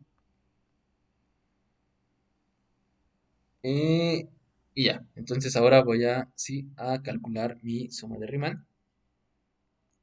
Función, la partición esta, y mi conjunto xn. Ok, exactamente la misma definición de hace rato, la suma desde igual a 1 hasta n de mi función evaluada en el punto iésimo de mi colección de puntos por la longitud del intervalo, que es xi menos xi menos 1. Okay, y pues eso es la suma desde igual a 1 hasta n de xi por 2 entre n. Okay. Ahí ya sustituí directamente que estos puntos son los extremos derechos y que mi función es la función identidad. Entonces por eso puedo escribir xi. Y también sustituí que la longitud del intervalo para cualquier subintervalo de mi partición es 2 entre n. ¿Ok? Oye, y por ejemplo, aquí donde escoges los puntos, sí, como los extremos del intervalo es nada más porque, bueno, ahora sí que porque quieres, ¿no? Pero podrían ser cualquier otro punto, ¿no? Sí, podrían ser los extremos izquierdos, podrían ser el punto medio, podría ser un punto cualquiera del subintervalo. Ahí es nada más porque lo hace más fácil, para hacer más fácil de las cuentas. Pero sí, se pueden escoger cualquier punto, cualquier cosa, cualquier punto del intervalo. Ok, entonces, pues xi es, como ya habíamos visto justo aquí arriba, xi es menos 1 más 2i entre n, y esto por 2 entre n. ¿Ok? Y entonces, pues esto va a ser menos 2 entre n por la suma desde i igual a 1 hasta n de 1 más, aquí me va a quedar 4 entre n cuadrada por la suma desde i igual a 1 hasta n de i. ¿Ok? ¿Todos de acuerdo hasta ahí? Y de nuevo nada más abrir esta suma de aquí y separar términos. Y bueno, pues entonces aquí me va a dar menos 2n entre n, o esta suma me da n porque es sumar n veces 1. Y del otro lado me queda 4 entre n cuadrada por n más 1. Es la suma de los primeros n naturales. ¿Ok? Entonces esto es menos 2 más 4 por n más 1 entre 2n, que es menos 2 más 2 por n más 1. Ahí.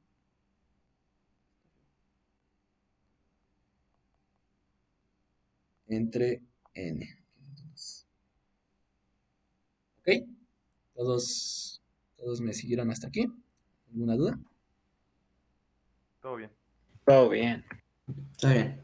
Vientos. Ok, entonces, pues lo que seguiría sería tomar el límite cuando la norma de la partición tiende a 0, que como hemos visto hace rato,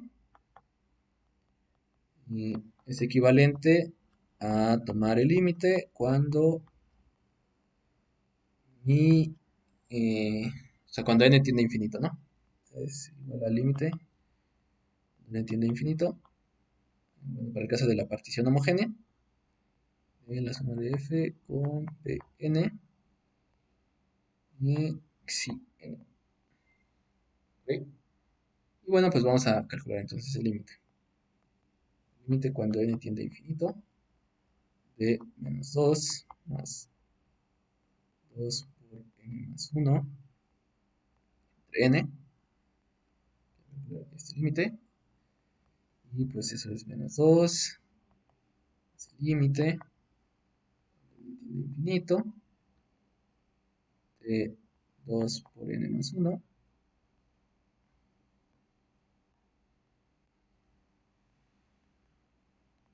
entre menos 2 más 2 por el límite cuando n tiende a infinito de n entre n más 1 entre n. Y bueno, aquí es 2 más 2 por 1 más el límite cuando n tiende a infinito de 1 entre n. Y bueno, pues ese límite que nos queda ahí es 0. Entonces 2 más 2, que es 0. ¿Ok? Entonces, el valor de la integral de función de identidad de menos 1 a 1 es 0. ¿Ok? Entonces, ¿dudas de estas cuentas? Sé que me fui un poco rápido, pero si se dan cuenta, son básicamente las mismas cuentas que hicimos para el caso de la integral anterior. Pero igual, si tienen cualquier duda, podemos revisarla con detalle, no se preocupen. O sea, pregunten si tienen cualquier duda. Todo bien, No, todo bien. no, todo bien. ¿Todo bien? Va que va. Ok, Una, entonces, una duda. sí. Cuando la integral de un intervalo nos da 0, quiere decir implícitamente que la función es bueno, que de una parte es geométricamente, no me acuerdo cómo se dice, pero es geométricamente lo mismo de un lado que del otro. Ok. O sea, justo esa es una pregunta interesante, ¿no? ¿Qué significa, cómo podemos interpretar el hecho de que una integral nos haya resultado 0? O sea, ¿qué significa que un área sea 0, ¿no? Esa es como una pregunta interesante. Y, y pues precisamente, ¿no? Lo que comenta alguien, no he visto el nombre, perdón, eh, pues uno lo podría interpretar como que quizá mi función es tal que la cantidad de área negativa y la cantidad de área positiva son iguales. Entonces, más allá de considerar esto o este resultado de esta integral como el área geométrica de la superficie que queda bajo la curva que estoy analizando, es más bien como una diferencia, o como, sí, como qué tanta área positiva y qué tanta área negativa tengo en una función, ¿no? Eh, en este caso en particular de la función identidad en ese intervalo, pues resulta que tengo la misma cantidad de área negativa y la misma cantidad de área positiva, que pues se puede interpretar como que tengo la misma cantidad de área debajo del eje de las X como por encima del eje de las X. ¿Ok? O sea, si por debajo del eje de las X, entre el eje de las X y la función, pues tengo la misma área por debajo que por arriba. Pero como tal entonces, este resultado, esta integral, no nos dice el área que hay debajo de una curva, ¿no? O sea, no, no me dice, o sea, porque pues yo veo la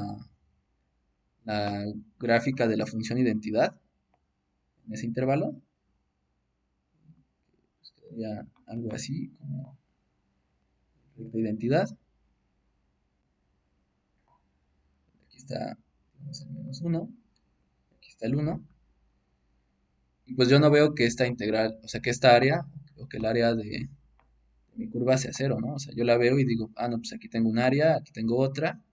Entonces, uno esperaría que la integral me diera la suma de esas dos áreas, ¿no? Que si recordamos el resultado anterior, pues, o sea, ambas áreas en valor absoluto, por así decirlo, o las áreas geométricas de esas dos regiones son un medio, ¿no?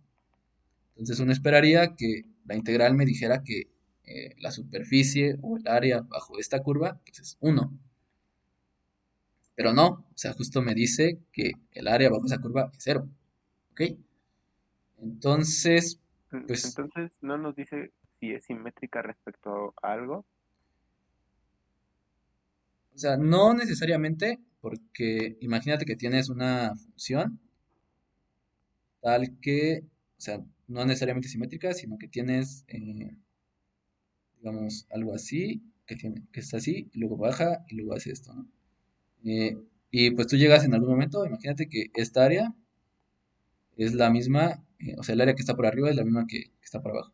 O sea, no nos habla como tal de una simetría de la función, sino más bien una simetría entre las regiones que hay debajo de la curva, ¿no? Como una equivalencia entre áreas, ¿no? Podríamos decir que es como la diferencia entre entre las áreas de un lado y del otro. Exacto, podríamos verlo como qué tanta área positiva tengo y qué tanta área negativa tengo, ¿no? Entonces, por ejemplo, si el resultado me queda negativo, pues el resultado de mi integral me queda negativo, pues yo lo podría pensar como que hay más área por debajo del eje que por encima del eje, ¿no? Y si me queda área positiva, pues puedo pensar que hay más área por encima del eje que por debajo. Y Y de aquí hecho, como es cero, podríamos interpretarlo como que hay un área que es no sé cómo decirlo, como dos veces lo que nos había dado de un lado, por decirlo así. en este caso, pues sí, ¿no? Podríamos decir que el área geométrica o el área real de las superficies que se generan por debajo de mi curva, pues sería como el doble del área que está por encima o el doble del área que está por abajo. O sea, pero de las áreas geométricas, de las áreas sin signo.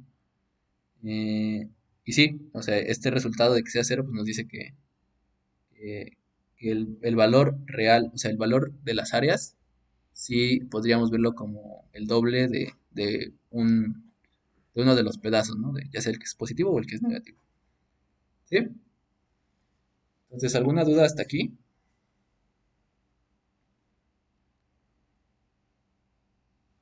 O sea, chequen que todo lo que, o sea, todo lo que han visto hasta ahorita, a excepción de esto último, lo habían estado trabajando para funciones positivas. ¿Ok? O sea, siempre habían, de hecho, en todos los resultados que hemos demostrado, las definiciones que hemos dado, habíamos considerado que la imagen de la función era positiva o cero. O sea, era mayor o igual que cero. Eh, y pues en este caso estamos trabajando con funciones que ya no cumplen esa condición.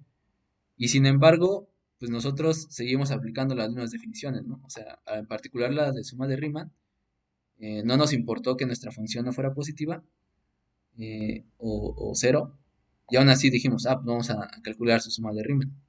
Entonces, este par de ejemplos nos sirven como una introducción o como una idea para ver que el concepto de integral es más general y va más allá de solo funciones que son positivas. ¿Ok?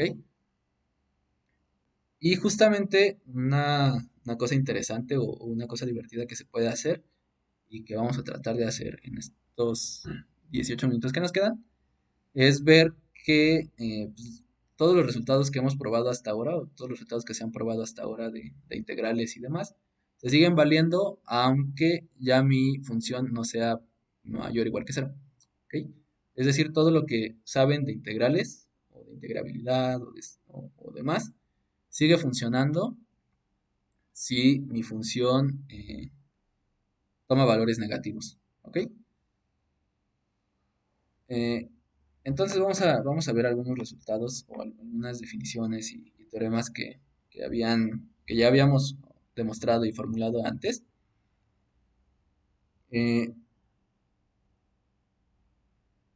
Y pues sí, ¿no? Entonces, por ejemplo, vamos a tomar una definición. Sí, bueno, vamos a recordar la definición de integral superior. Entonces, ¿se acuerdan de la definición de integral superior de f? ¿Cómo se definía? Sí, ese. Se cortó quien estaba hablando. Es el límite cuando la norma de la parte. Ok, esa no es la definición en sí, ese es más bien un resultado que vieron hace poco. Sí, es es el ínfimo de las sumas superiores. Exacto. Es el ínfimo de las sumas superiores. Bien.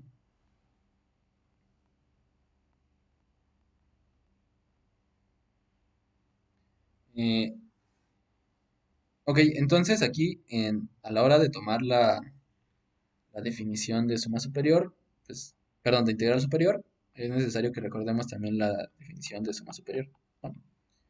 Que es pues básicamente la suma de I igual a 1 hasta n de f, no, de el máximo, perdón, del supremo,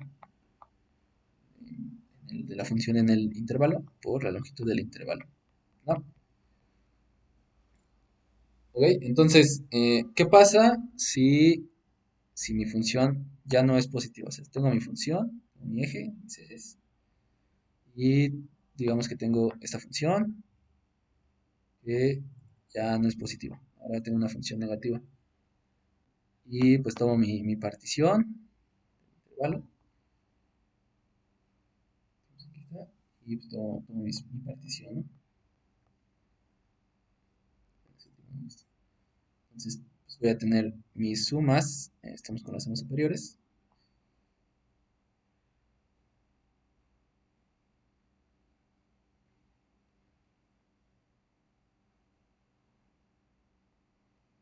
¿Ahí sería todo al revés o seguiría siendo como algo similar? Justo vamos a revisar eso ahorita, ¿no? Ok, ¿no? Entonces, a ver, eso que acabo de dibujar, ¿qué es? ¿Es una suma superior o es una suma inferior? Superior, ¿no? Superior, ¿Por qué sería superior? porque toma los números menos negativos. Exacto, toma los supremos, ¿no? De la función en cada subintervalo. Y aunque, pues, recordarán que cuando teníamos funciones positivas o cero, pues nuestras sumas superiores siempre quedaban por encima de la función. Entonces, algo así. Y luego, pues, por acá otra. Así, y luego otra acá así. Y otra por acá así. Y demás, ¿no? O sea, mi partición siempre quedaba, o sea, los elementos que generaban mi partición, los rectángulos, siempre quedaban como por encima de la función.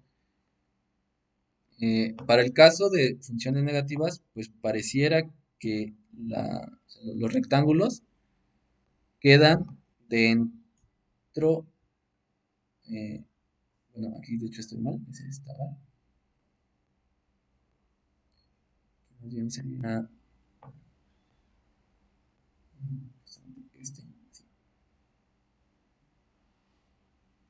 sí. O sea, justo como que pareciera una suma inferior porque queda dentro de la curva, ¿no? Y pues estábamos acostumbrados a ver nuestras sumas superiores como un conjunto de rectángulos que siempre pasaban en área al área real bajo la curva, ¿no? Pero sin embargo, pues esta definición sigue teniendo sentido, o sea, no es que por el hecho de que ahora mi función sea negativa, pues ya deje de tener sentido, ¿no? Solo que ahora, pues este valor va a ser negativo, en este caso, ¿no? Para este caso, la suma superior de f con p es negativa, ¿no?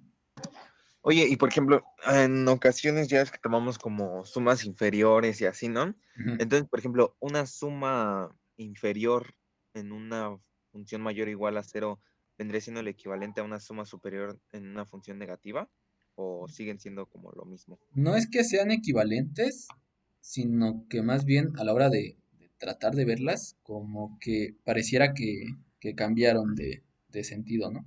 Porque ahora las sumas inferiores, para el caso de funciones negativas, pareciera que están por, por encima, por llamarlo o sea, por decirlo de alguna manera representativa, por encima del valor de la función, ¿no? Que era lo que estábamos acostumbrados a ver cuando teníamos sumas superiores en, para funciones mayores o iguales que cero, ¿no? Entonces aquí como que, o sea, geométricamente sí, o sea, si lo ves, dices, ah, no, pues la morada parece que es la suma superior y la azul parece que es la suma inferior, por cómo estábamos acostumbrados a verlas para funciones positivas. Sin embargo, pues no es así, o sea, cambia como esa perspectiva que se tenía, pero las definiciones formales siguen valiendo exactamente igual. O sea, no tienen ningún cambio. No es como que ahora deba cambiar cómo definí mi suma superior para que tenga sentido con este tipo de funciones. No, solo va a cambiar el hecho de que ahora mis MI van a ser menores que cero. ¿No? Y pues eso va a llevar justo a este resultado de acá, que las sumas en conjunto sean negativas. ¿No? Ah, bueno, sí, y sí tiene sentido porque, pues como habíamos definido las sumas inferiores, pues habíamos dicho que, por ejemplo, que cualquier suma inferior es menor o igual a la función, ¿no? Y pues en este caso se cumple lo mismo, ¿no? Es que como que he visto medio al revés, ¿no? Exacto, Pero se exacto. sigue cumpliendo lo mismo. Sí, justo, ese es un resultado muy importante que no cambia, aunque ahora consideremos funciones negativas, ¿no? O sea, el resultado que habíamos visto de que siempre una suma superior con cualquier partición va a ser mayor o igual que una suma inferior con cualquier otra partición, ese resultado no cambia, aunque ahora considere sumas negativas. Digo, perdón, funciones que sean negativas. O sea, porque justo es lo que comentaba, ¿no? Que esta función, o sea, esta suma va a ser menos negativa que esta de acá. Lo que implica que esa suma es mayor que esta morada, que es la suma inferior. ¿Ok? Y eso es uno de los resultados que son importantes, que habíamos estado trabajando, que se sigue manteniendo, a pesar de que ahora nuestras funciones sean negativas, ¿no? O sea, no cambia los resultados que ya teníamos. ¿Sí? ¿Todos de acuerdo? O sea, ¿todos tienen claro esto? Sí. Y entonces. Y pues sí, entonces como les comentaba, pues lo mismo pasa con las sumas inferiores, ¿no? Ahora las sumas inferiores pues, también tienen sentido si las definimos para funciones negativas. O sea, no es que cambie la definición o que haya que tener cuidado con cómo es la función, etcétera, etcétera. Sigue valiéndose todo tal cual lo habíamos hecho. ¿Ok? Y otro de los resultados importantes que no tiene mucho que ver y que se sigue valiendo es el criterio de Cauchy.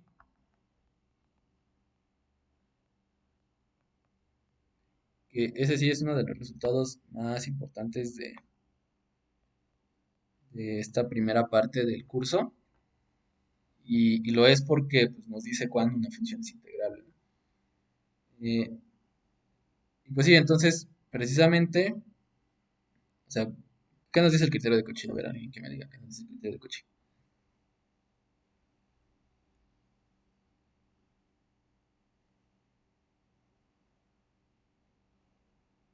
¿Nadie se acuerda? Con palabras, es que A ver. Nos dice que f es integrable, sí, y solo sí. eh, Ajá. si la integral superior es igual a la integral inferior y es igual al límite cuando la partición tiende a cero de las sumas de Riemann, ¿no? No, ese no es el criterio de Cauchy, ese es el teorema de equivalencia entre la integral de Darboux y la integral de Riemann. Pero no es el criterio de Cauchy. Sería que la integral superior, no, la integral inferior es igual a la integral superior. Sí, solo sí, para todo epsilon positivo existe una partición en el conjunto de particiones tal que la diferencia de las sumas inferior y superior es menor que epsilon, ¿no? Exacto. Nos dice que esas dos integrales son iguales, o sea, la superior y la inferior, que también pues, podríamos ponerlo como que f es integrable. Sí, y solo así existe, o sea, para toda epsilon mayor que 0 existe una partición de mi conjunto de intervalos tal que suma superior de f con p menos la suma inferior de f con p es menor que epsilon, ¿no? Pues sí, entonces aquí, o sea, lo importante es que esto siempre es positivo. Esto siempre es positivo por este mismo resultado, ¿no? Siempre es mayor o igual que 0. Y pues aquí lo importante es que es menor que epsilon. Pero, pues justo noten que a la hora de definir o de dar el criterio de Cauchy, en ningún lado nos preocupamos por cómo es la función. El único lugar donde nos podemos preocupar de eso es aquí a la hora de tomar las integrales superiores e inferiores, porque esas se definen directamente de las sumas superiores y sumas inferiores. Pero pues ya vimos que estas sumas pues, no tienen ningún problema porque ahora tengamos funciones que sean negativas. ¿Ok? Entonces, por tanto, pues este teorema, este criterio, sigue teniendo sentido y sigue siendo el mismo, aunque mi función ahora ya sea menor que 0. Si f es menor que 0, f de x. Si f es menor que 0, pues esto se sigue valiendo, ¿no? El criterio de Cauchy sigue siendo válido para decir si una función es integrable o no. ¿Ok? Entonces, ¿dudas hasta aquí de...? No, todo bien.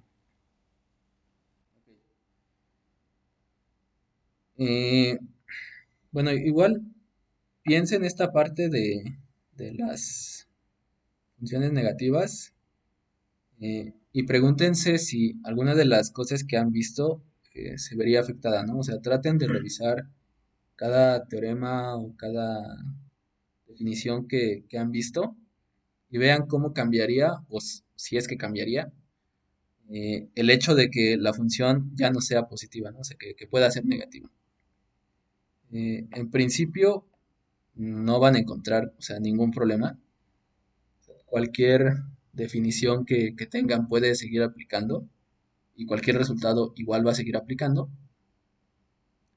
Pero pues sí es interesante revisarlo, ¿no? Saber que en efecto sí tiene sentido que hablemos de todo o sea, de todos los teoremas o definiciones que ya que se han visto para funciones que también son negativas, ¿no? Y bueno, creo que ya no me da tiempo de ver lo siguiente, pero mañana pues vamos a empezar con eso, que es justo vamos a tratar de ver cómo calcular áreas reales, o sea, áreas geométricas de funciones utilizando la de integral, ¿no? O sea, cómo evitar que nos salgan valores como 0 o que nos salgan pues estos valores negativos a la hora de calcular áreas, ¿no? Para entonces ahora sí poder decir que estamos obteniendo una superficie, o sea, la superficie geométrica que está comprendida entre la curva que define mi función y el eje de las x. ¿Ok? Oye, nada más una última pregunta. Sí. Ahorita me vino a la mente eso de las primeras clases y todo eso.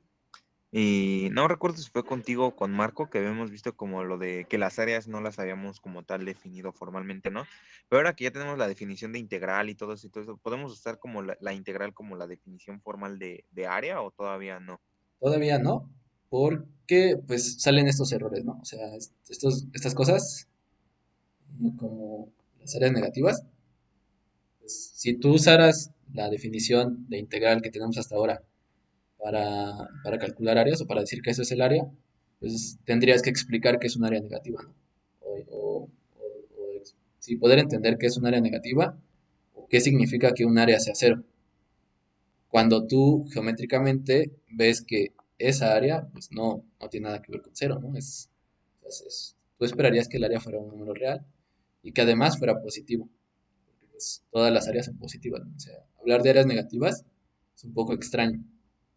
Entonces, como tal, eh, este concepto de integral nos sirve para definir el área para funciones positivas, pero para definir el área para funciones en general o áreas bajo curvas de funciones en general, pues hay que tener como cuidado, ¿no? Hay que ver, o sea, vamos a justo ver una nueva manera de poder calcular esas áreas, o sea, las áreas geométricas como tal, y no solo las integrales, y pues evitar estos resultados con integrales negativas y demás.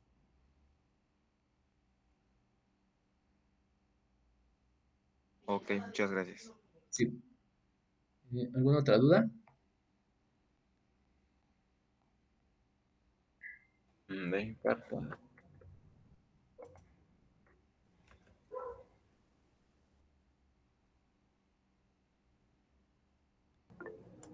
Bueno, en caso de que ya no tengan ninguna otra pregunta, pues nos veríamos mañana para seguir y ver cosas nuevas.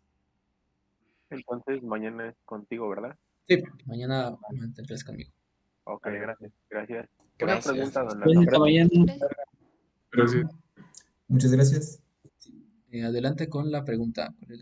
Esto son cosas, bueno, ves que nos dejaste tareas morales como por ejemplo la suma superior y cosas así. Ah, También el profe creo que nos dejó una de suma de Riemann. ¿Crees que te las puedes mandar? Bueno, la demostración que hice para pasarla a mi cuaderno limpio, nada más para que me la verifiques. sí, cualquier cosa que hayan hecho así de las tareas morales que dejamos, pueden mandármelas y yo les doy un poco de retroalimentación. Ok, por WhatsApp, ¿verdad? Sí, por WhatsApp o por correo, como se les haga más cómodo. Va que va, gracias. Sí, a ustedes. Muchas gracias, hasta mañana. Mañana.